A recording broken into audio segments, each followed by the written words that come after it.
Ladies and gentlemen, Holden is dead. Not that I cared, I like Toyotas, but look at this Liberal ad. Shorten wants to tax Holdens. How dumb is that? If Shorten wins, Ford wins. Authorised by the Bush. Can you imagine how much of a selfish idiot you'd have to be for that ad to work? I can, because most of the hate mail I get comes from people who seem to think they're a car. 3 guesses what these adults' favourite movie is? I want you to send this video to every car you know on Facebook, so if you live in Rockhampton, that's everyone you know. I'm pretty sure that's how people are born up there. Let them know common sense has prevailed. Thanks to your vote against Labor, never will they get to tax Holdens, because the Liberals have destroyed the car industry. Checkmate, petrol heads. History lesson, worm. Yeah, you know you are. You're just a pathetic little worm. Press the like button, just wriggle up to it with your little tail. Long, long ago, in the Never Never time, 2013, the art world turned upside down with Scary Movie 5. Will Smith tried to prop up his no-talent son in After Earth, to which the world rightfully said, nah. And the Liberal government cut assistance to the auto industry by $500 million. Labor warned them at the time, that's going to lead to Holden pulling out of Australia. To which the Liberal Party's response was comical enough without them getting the big whoop, wanna fight about it? Guy to say it. Minister, isn't it a case that the government's $500 million cut to auto assistance will make the industry unsustainable? What we're seeing here from the Labor Party is an attempt at a self-fulfilling prophecy. Mike Devereaux has not said Holden is leaving Australia. But over there, all the way through question time yesterday, and I suspect all the way through question time today, they are putting up a self-fulfilling prophecy to try and get Holden to go. That's right, if Holden leaves Australia, it's because Labor manifested it into reality, not because of any changes in our laws. Law of attraction, cunts. Now, for any stockbrokers out there, stop what you're doing immediately, which I assume is getting a back rub from a geisha. Look at this return on investment. For every $1 that Australia was putting into Holden, it was getting back 18.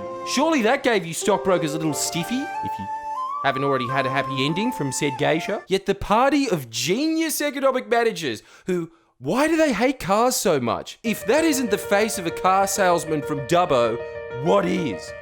This? Yeah, it's got a 3-year warranty, big whoop, wanna fight about it? The Liberal government stopped subsidising the auto industry that was receiving just $150 million a year and getting a return on investment of nearly 2,000%. Fuckhead's new plane costs $250 million and it's called Shark One. What a cunt. They can't give enough to the fossil fuel industry in subsidies, upping it up to $29 billion. And not only does that not get any return on investment, it hemorrhages money. SCOE basically represents our fossil fuel industry.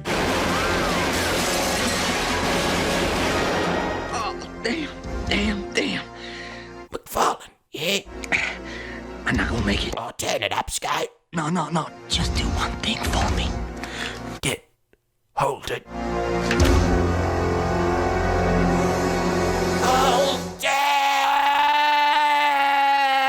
Anyway, what I'm trying to say is, because I don't think I've made this point on this channel yet, the Liberals are idiots.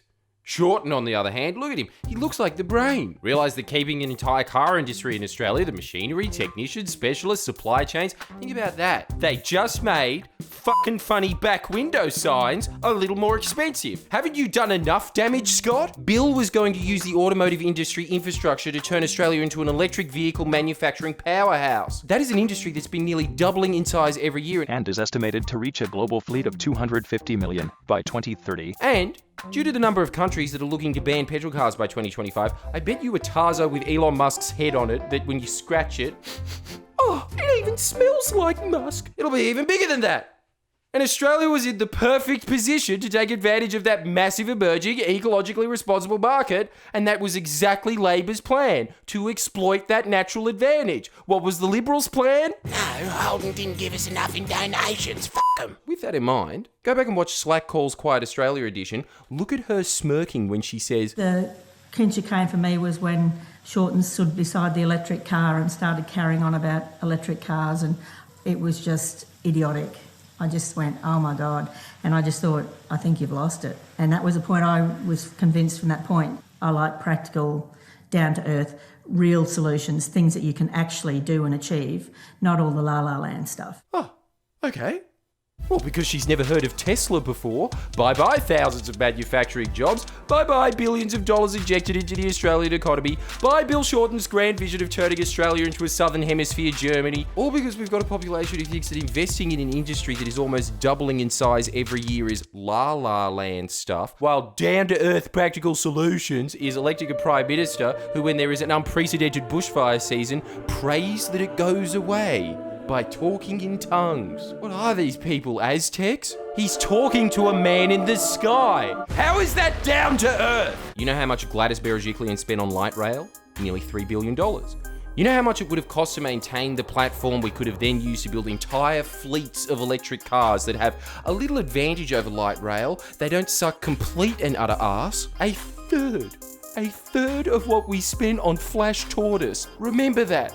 Remember when you hear these warthogs with a vote snorting at the pub?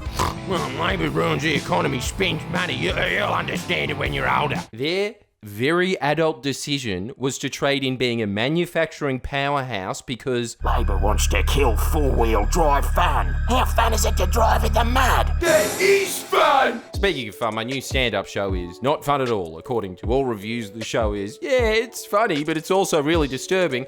And I only whacked off in front of one of those crowds. Also, all my previous shows, including Why John Howard Really Sucked, available at friendlyjordies.com, which I'm just going to put it out there. Surely this is a true statement. That has got to be the funniest lecture on early 2000s fiscal policy of all time. I mean, I know I'm in hot competition with University of Melbourne economics professor Dr. Ping Chen, but I think I venture out with references to Huey's cooking adventures. So you know the drill. Get 2 of your friends to subscribe to Friendlyjordies, because if we do that, we will have a channel the size of Channel 7. And like this video if you think Bill Shorten's a sick dog. He had a tough run last year. Just let him know that we all supported what he did, and we thought that it was a really good idea, even though now I'm pretty sure he hosts ABC Breakfast. No, but seriously, like the video, get 2 of your friends to subscribe. The fact that you haven't already means that you were complicit in Holden's murder. That could have been prevented. And now Ford's gonna win Bathurst every year!